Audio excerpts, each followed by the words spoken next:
Ko whakatūria e tētahi kura i te tonga o Tāmaki, he māra rongoā Māori hei wāhanga o te marau taiao a te kura. Hei tā te pūrongo a te o Kilma McLean ko te wawata ia, kia maro tiritiri ngā tauira i te māra, kia tipu ai te mōhio ki ngā rongoā Māori. He rangi whawhati kō.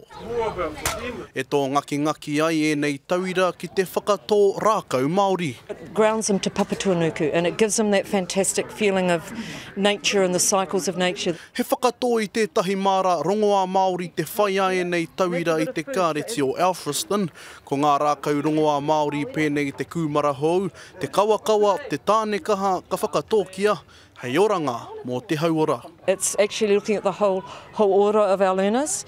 It's looking at their tinana, their physical well-being, their wairu. It sort of fulfills all those four parts of the hauora, spiritual, social. Piti atu ka haere tahi te kaupapa nei ki ngā mahi wharetū taua o te kura. Te atua tuatahi ko Papatuanuku. Nō me hoki atu nā tamariki ki te kōpū o Papatuanuku. Kia whakatina rā ki tā rātou tīpari i riro ai i rātou. Ko te atua tuarua ko tāne mahuta. Nō reira mea kona ki nā tamariki o tāne mahuta. Kia whakatina ki i rā nā kōrero i mau ai rātou mo te kawa i te rākau. Kone atu te kotahi mano ngā tauira i tēnei kura me te aha rima te kau o rau he uri Māori. Ko te whakahoki e ngā hua kia Papatuanuku te ito o tēnei kaupapa.